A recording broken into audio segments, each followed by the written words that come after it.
Hi everyone, John Heath here again for MiltonRose Learning with another Let's Learn video on Death of a Salesman. A masterpiece written by Arthur Miller, who was once the husband of Marilyn Monroe.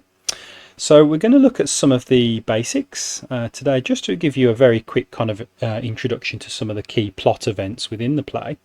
Then we'll tease apart the key context like we normally do, and then we will finish up by introducing you to some of the main characters that you'll study whilst studying this play. Okay then, so first off then, let's look at some of the basics. Okay, so in terms of genre then, this is very much a modern tragedy, and it blends social realism with domestic drama. So obviously the drama that takes place within the household, hence the domestic kind of title. And it blends classical tragic elements within mid-20th century realism to critique the American dream and expose the emotional cost of societal pressure.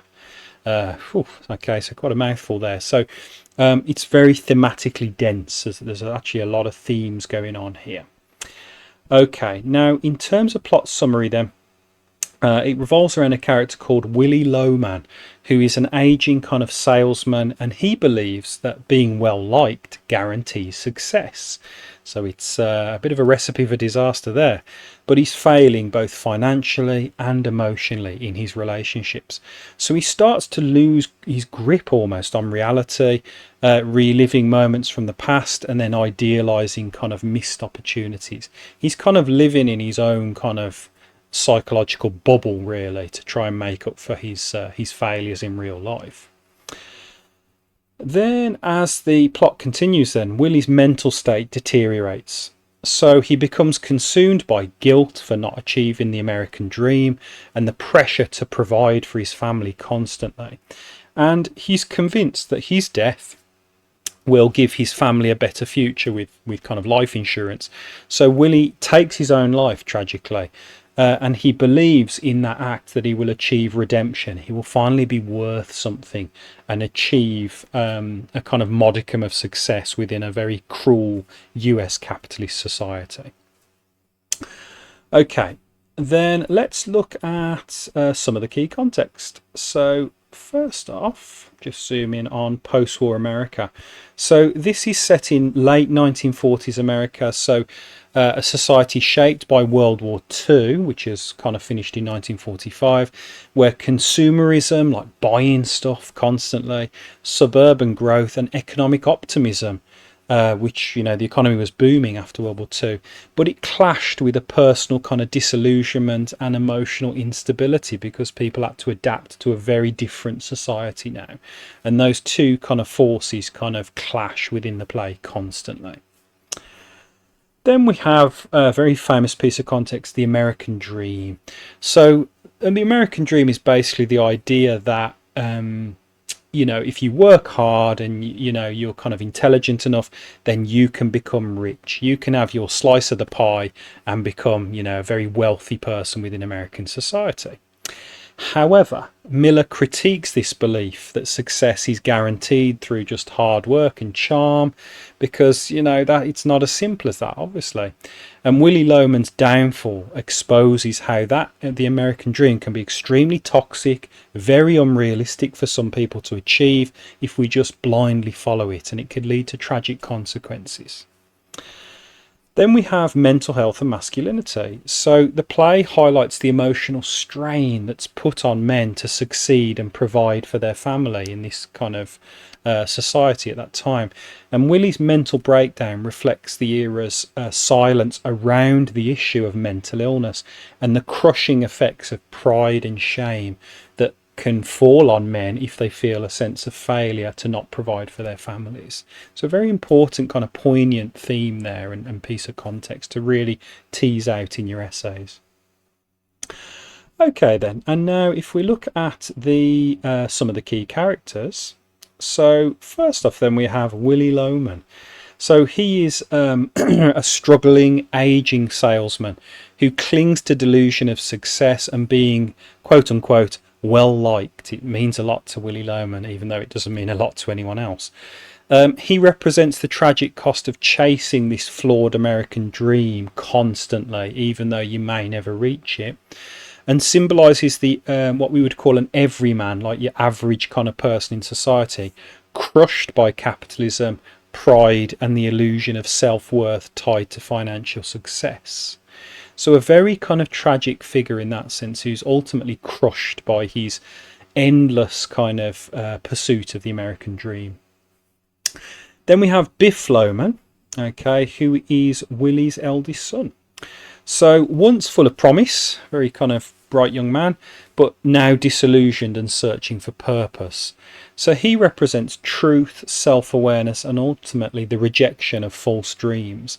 And on a broader symbolic level, he represents the possibility of breaking free from destructive ideals and actually confronting this harsh reality, potentially, if only he can reach that moment of epiphany. Okay, then we have Linda Loman, Willy's loyal and long-suffering wife, who defends him very loyally despite his many flaws, and represents arguably emotional resilience, sacrifice, and the silent suffering of women in patriarchal households within this era. And also kind of represents unconditional love and the emotional toll of devotion that it takes on people within fractured kind of family households. So again, a bit of a tragic figure in that sense. Then we have the very interestingly named Happy Loman. So Willy's younger son, so outwardly confident, but extremely shallow and insecure. So represents, in my interpretation, the continuation of Willy's flawed values. It's almost like Willy Mark II, that's kind of just kind of carrying on. So charm, status, and ultimately self-denial. And symbolises the dangers of self-deception and superficial ambition. If we keep lying to ourselves and we never actually kind of own up to you know, our dreams and whether they're killing us or not in some ways, then we're destined to just carry those on with tragic consequences. And Happy Loman kind of represents that. Okay, then we have Charlie and Bernard. So Charlie is Willy's kind, successful neighbour, that's very significant, and Bernard is his intelligent son. So they represent almost a dramatic contrast or juxtaposition to the Lomans.